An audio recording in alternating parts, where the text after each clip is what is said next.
everybody? It's your boy Prim, And I'm Rha. and we're back with another episode of Elm City Comics Collectors, episode 2, where we discuss anything related to comic books and the comic book industry. So today we're going to go over some light stuff, maybe 2 topics at most. And I just want to start off with the new Green Lantern War Journal, John Stewart. Let me ask you real quick with that, though. Mhm. That war journal, John, stepped up like creme de la creme Green Lantern, right? Is he like an embodiment of all the Green Lantern rings? Well, he don't need a ring no more. He don't need a ring. Okay. He's almost at God tier level, and there's a situation happened prior to this run where the Green Lantern Corps is under the siege of another corporation. And Yellow now, or something like that? they big. They took whoever these guys are. They took over, and this section of the earth, whatever, they're saying all the Green Lantern are considered criminals, and they're going around collecting rings and killing them. But Okay, war journal. yeah, but our boy John Stewart, he's on some stuff where he just want to be home because his mother has dementia. Oh, okay. So Good storyline. Yeah, what he does, he stay home, he fixes stuff around the house. Certain family members that she asks for, he will conjure them up, and they will come in the house and interact with. That's how strong he can have them like come in the house with his Green Lantern image, Okay. and just have them come in like the daughter and all that stuff. But he did get a interview at Steel Industry, because John Steele, my man, Steele the superhero. Right. He's a big time architect, and he's in the development, and he's cutting edge, and his stuff is like up there with Star Industry. So Okay. he's really up there. Yeah. And these guys gonna work together on some stuff to cut down ozone layer and propulsor stuff that's dealing with trains, like this running smoothly, but how Right. to make it run and get the kinks out. Okay. So, Okay. in a nutshell, this organization that took over the Green Lantern Corps, they're dickheads, man. And they're about to bag. And we need to get into how that even happened, but like I said, it's not in this run. So I have to go back and, get those books. But Okay. basically, one of these guys came down to Earth and caught up with my boy John. Was like, yo, man, I'm that dude. I follow the signal. Instead, it's a ring. John like, I don't need a ring. They get into it. There's a little scene that's on TikTok where everybody's discussing where he threw some chains on John's arms and neck. Wow. And I was like, okay, where's this going? 'Cause Yeah. I wanted a knee-jerk reaction. Right. Right.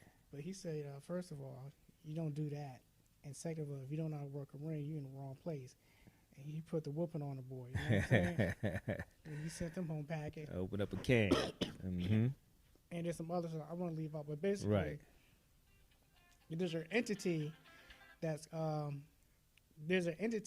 coming that's equivalent to the darkest night or the blackest Right. night. Right. And you got this new corporation that owns the Green Lantern Corps, and you have this other organization that's there to kill the Green Lantern, Okay. and you have John in the middle. Okay. And this entity is so powerful that when it fights Green Lantern, it just engulfs them, turns to like a zombie state, Oh. and take their power. But if it touches you, wherever it touches, it makes your skin decay and die. Oh. Gangrene. Man. Yeah.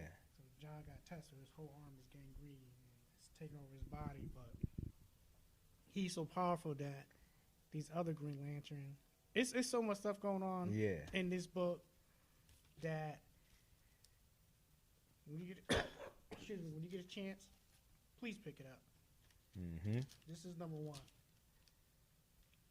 Heavy. It's heavy. Heavy. I don't want to waste too much time. Okay. I'm getting over cold, so I don't want to be coughing too much either. So I'm gonna Right. let you Right. take it. I got to get that on the hit list. That's for sure. I'm gonna open up and just say a little quick thing about Justice League Crisis on Infinite Earth. Part 1 is out. Part 2 is a trailer. Part 3 You know, Spring, that's summer, that's in the wake, huh? spring or summer. You think that would be released? More than likely, because they're coming pretty fast with it, you know. But in general, it's a good story. I seen one, and I'm not gonna give up any spoilers on it, but I'll tell you the take of what it is to me is it's like they're following the point of view of Flash of his take on what's going on with the Crisis on Infinite Earths, and it's a tie up between. This is Crisis on Two Earths, Justice League. I got that. It's really a tie up between the two of these, Mm-hmm.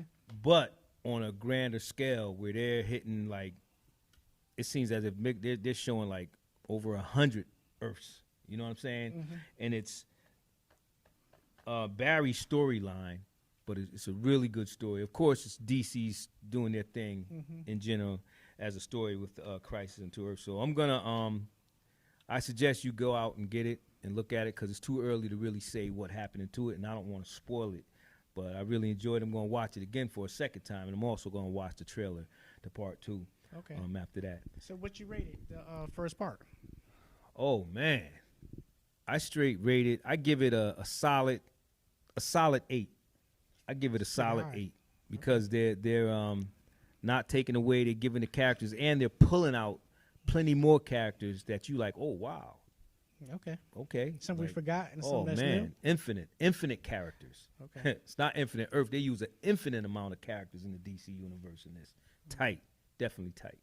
Yeah. Okay. Well, sticking along to the DC format, I just watched Justice League Action, which I slept on. I looked at the cover. Right. And to be honest, which I thought was kind of childish, like aimed Yeah. towards kids, but that wasn't the case. I recommend it to anybody who haven't seen it. It's on Amazon Prime. It's free if you have that subscription. Okay. Again, when it comes to DC, they're not missing. You know, they can't miss when it comes to animation, their storyline overall. I'm going to try to get back into What If Season 2 because I watched the first episode and I was like, And then that second one, I was like, I don't know where they're going with it. So I cut it off. But I'm going to try it again because sometimes you have to be in the mood to watch certain things to absorb it. But, yeah, man. So I see you got some books in front of you. What you got over there, this Tony? right here is the this was a classic storyline I picked up. Well, not recently. I actually had this for years, over a decade, easy. Okay. Probably shooting towards 20. But this right here is the Executioner Song storyline, all 12 books. And what's going on in this series, and I'm just flashing through them real quick. What's going on in this series is it's an attempt on. I remember these covers. Yeah, it's an attempt on Professor Xavier's life by Cable. And that's when I really started following Cable, you know what I'm saying? Like, yo, what is this dude doing trying to kill the professor? But what's going on here, it's a cross-up between X-Factor, X-Force, and the X-Men. And the plot behind it all is, now this is the solid, crazy team-up of Sinister, Mr. Sinister, Strife, Okay. and Apocalypse, which, of course, Apocalypse is that dude. You know what I'm saying? He really ain't even need them, but Executioner Song, this is a classic, really good story, tight, tight. Okay. Yep. Well, I got some books here. Okay. I'm missing 2, but this falls right in line with the I'm not gonna call it hype, but the Godzilla he's hot. Yeah. So this is Justice League versus Godzilla versus King Kong. Mm-hmm. Of course, you did see Godzilla -1, right? Oh, absolutely. Yeah. Absolutely. Loved it. And then a couple more months, we will be watching Godzilla and King Kong, the new one, X Empire. Right. Right. So, with that being said, for the comic books, this is getting a solid 8 to 10 rating. Everybody's enjoying it. They like the story. The artwork is good. I haven't sat down and read all of it because I want to read them all together. Yeah, same here. Yeah, certain Same books here, that yeah. me and Murph, we'll just like, let's just get the whole set and breeze through it. And sometimes we might get one book and wait. It depends on the storyline. With these comic books right here, with DC, they are kind of like, well, I'm not going to say they are holding it down when it comes to the comic books, and not too woke, if you know what I mean by that. Following a political agenda just to please everybody.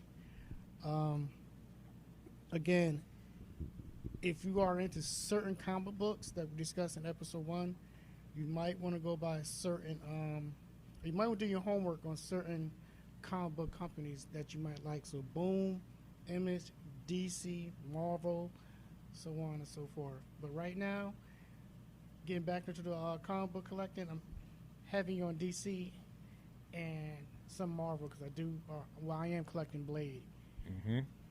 Right. Okay.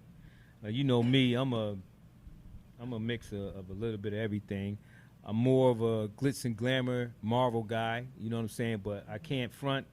DC story always is just a better story, and they're more mature with their story as well, you know. So I'll keep it 100 with that. But let me say some up and coming movies, superhero movies that's coming out for 24. I mean, it's of course, you know, Marvel and DC got a lineup of all the way up to like 27. Okay. But I'm just gonna name off 24. What's coming out in 24? You got Madam Web, the release date for February. What's your verdict on that? Is it a go or is it? No, hold up. Is it a matinee, full price, Tuesday, $5 Tuesday, or you can wait for it? You got 4 categories there. Which one you going with? $5 Tuesday, matinee? Respectfully, I say $5 Tuesday. All right. What's the next one? I say $5 Tuesday. Deadpool I'm saying 3. $5 Tuesday too. Yeah, okay. There's a reason why I say that. And no bashing to Wakanda. You know what I'm saying? The Black Panther thing, but, you know, the jury's out because of the way that was perceived. I took that